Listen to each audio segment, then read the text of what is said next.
శిరీష కేసులో శ్రవణ్ ప్రధాన నిందితుడు. మొదటి రోజు శిరీష కేసు రాజీవ్ చుట్టూ తిరిగితే ఆ తర్వాత శ్రవణ్ క్యారెక్టర్ బయటపడింది.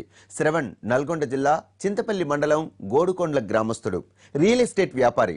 బీటెక్ కోర్సు మధ్యలోనే ఆపేసిన శ్రవణ్ తన మాటలతో అందరినీ బుట్టలో వేసుకుంటాడు. తనకున్న పరిచయాలతో చిన్న చిన్న కాంట్రాక్టులు చేసుకుంటూ జీవనం సాగిస్తాడు. ఓ పార్టీ నాయకులతో మంచి పరిచయాలే ఉన్నాయి.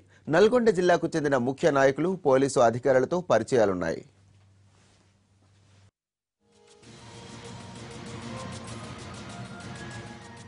శ్రవణ్ కు ఏడాది క్రితం శిరీష పరిచయమైంది. ఆ పరిచయం స్నేహంగా మారింది. అయితే శిరీషను మరో దృష్టితో చూసేవాడు ఈ నయవంచకుడు. ఆమెకు ఏవైనా సమస్యలు వస్తే సాల్వ్ చేసేవాడు. శిరీష ద్వారా రాజీవ్ తో పరిచయమైంది. శిరీష, శ్రవణ్, రాజీవ్లు బాగానే ఉండేవారు. స్టూడియోలో పార్టీలు చేసుకునేవారు. మేకవన్నే పులి అయిన శ్రవణ్ అవకాశం దొరికినప్పుడు శిరీషను ఉపయోగించుకోవాలనుకున్నాడు. రాజీవ్, శిరీషల మధ్య గొడవల్ని తనకు అనుకూలంగా మార్చుకోవాలని చూశాడు.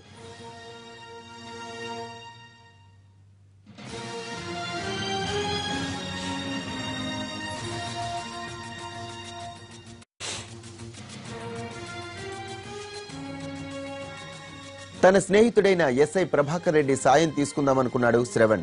ప్రభాకర్ రెడ్డి నల్గొండ జిల్లాలో ఎస్ఐగా పనిచేసినప్పుడు శ్రవణ్ కు పరిచయం. ఈ పరిచయం కాస్త సెటిల్మెంట్ల వరకు వెళ్లింది. ఇద్దరూ కలిసి పలు సెటిల్మెంట్లు చేశారు. ఎస్ఐకు అమ్మాయిల్ని సరఫరా చేశాడన్న ఆరోపణలు ఉన్నాయి. శిరీష వ్యవహారాన్ని ఎస్ఐకు చెప్పాడు శ్రవణ్. ఆమెను ట్రాప్ చేసి తీసుకొస్తానని, ఆ తర్వాత మిగతాది చూసుకోమని ఎస్ఐకి చెప్పాడు. ఇటు సమస్య పరిష్కరిస్తానని రాజీవ్, శిరీషలను నమ్మించి కుకునూరుపల్లి తీసుకువెళ్లాడు.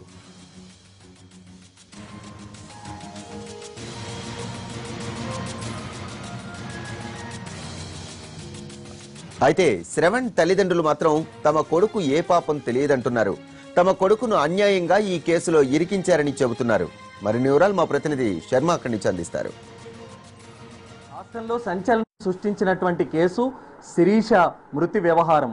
మరి ఈ వ్యవహారంలో అనేకమైనటువంటి ట్విస్టులు బయటపడుతున్నాయి.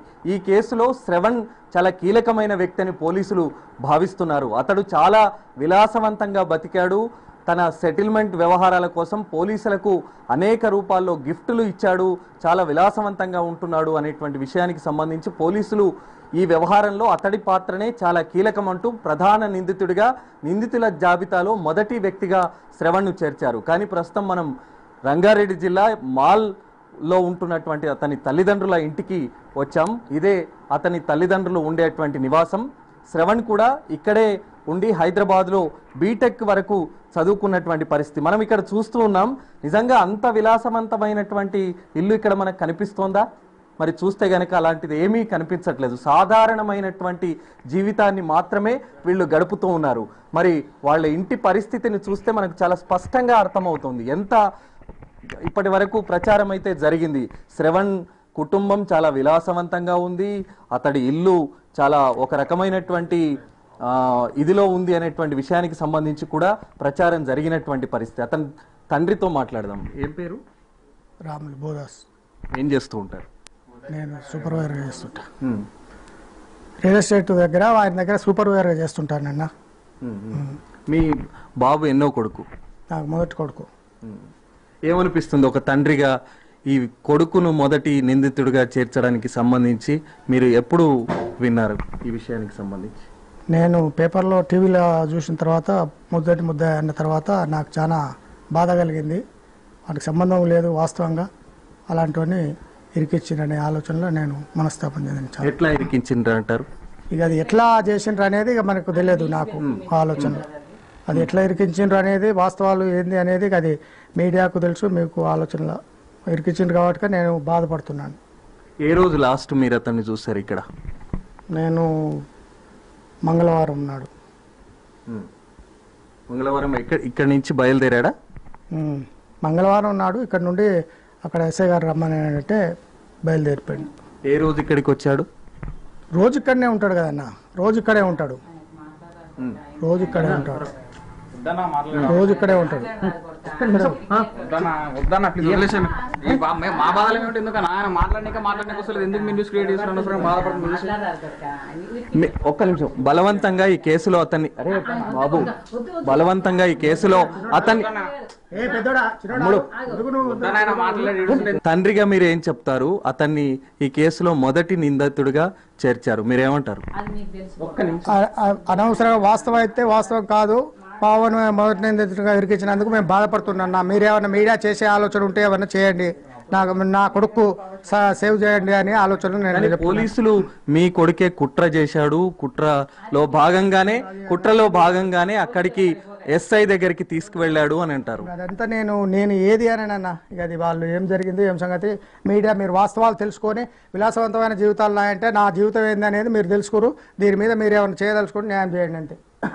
ఒక్కటి చెప్పండి, ఇంత కష్టపడి బీటెక్ వరకు మీరు చదివించినట్టున్నారు మీ బాబును?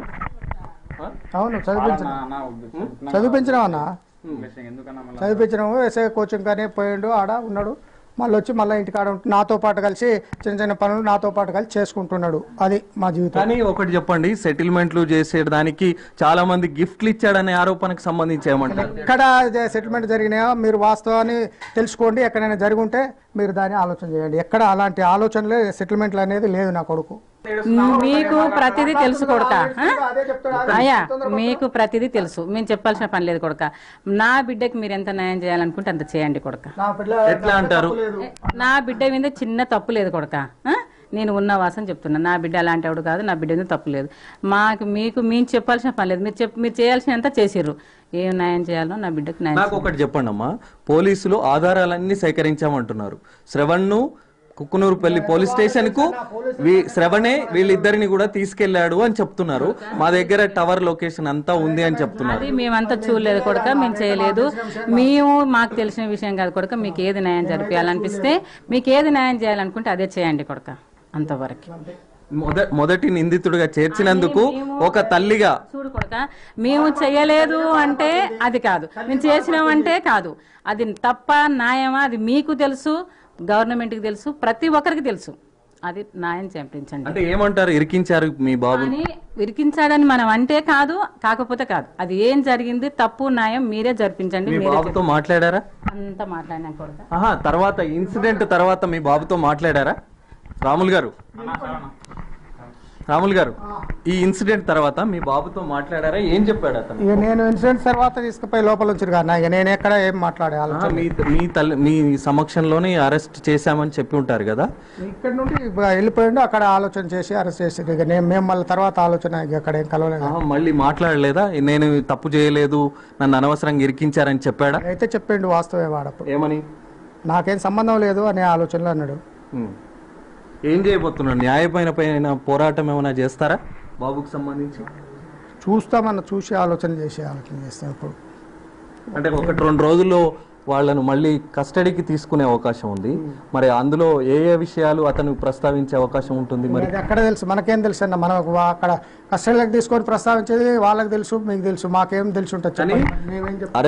అరెస్ట్ అయిన తర్వాత జైలుకు వెళ్లే ముందు మీడియాతో శ్రవణ్ మాట్లాడాడు. నేను ఏ తప్పు చేయలేదు, నన్ను అనవసరంగా ఇరికించారు అన్నాడు. ఏ బలంతో ఆ మాట అని ఉంటాడు? మరి అది వాస్తవం ఉండొచ్చు, అది వారికి తెలుసు కదా. ఏ తప్పు చేయలేదు కాబట్టి బాధ్యత చేయలేదని చెప్పాడు మీకు, అంతేగాన తప్పు చేయలేదు కాబట్టి చేయలేదని చెప్పిండు. దాన్ని మీరు వాస్తవాలు శ్రవంతో కానీ మీరు ఆలోచించి చేయండి. వాస్తవం తప్పు చేయలేదని నా కొడుకు నేను కూడా బాగా చెప్తున్నాను. నేను ఆలోచన ఆ ధైర్యంతో వాడు కూడా చెప్పాడు. ఆలోచనలో మీరు అతను కూడా విచారించి వాస్తవాలు ఏదన్నా బయట పెట్టి న్యాయం చేయండి అని. నాకు ప్రభాకర్ రెడ్డి ఎట్లా పరిచయం? వాడికి తెలుసు, నాకు తెలియదు అన్న, నాకు తెలియదు అసలు, నాకు తెలియదు అన్న, అది వాడికి తెలుసు, నాకు తెలియదు. విన్నారు కదా, తల్లిదండ్రులు చెప్తున్నటువంటి మాటలు ఇవి. తమ కొడుకును అన్యాయంగా ఈ కేసులో ఇరికించారనేటువంటి వర్షన్ వినిపిస్తోంది. మరి ఈ కేసులో మొదటి నిందితుడిగా ఉన్నటువంటి శ్రవణ్ విషయంలో పక్కా ఆధారాలు సేకరించామన్నది పోలీసుల వర్షన్. మరి కస్టడీకి తీసుకున్న తర్వాత శ్రవణ్ చెప్పేటువంటి విషయాలేంటి, ఆ తర్వాత కోర్టులో మరి దీనికి సంబంధించినటువంటి సాక్ష్యాలను ఏ విధంగా పోలీసులు ప్రవేశపెడతారనేటువంటిది కూడా మనం చూడాల్సి ఉంది. కెమెరామెన్ నర్సింగ్తో అరవింద్ శర్మ, ఎన్టీవీ, మాల్, రంగారెడ్డి.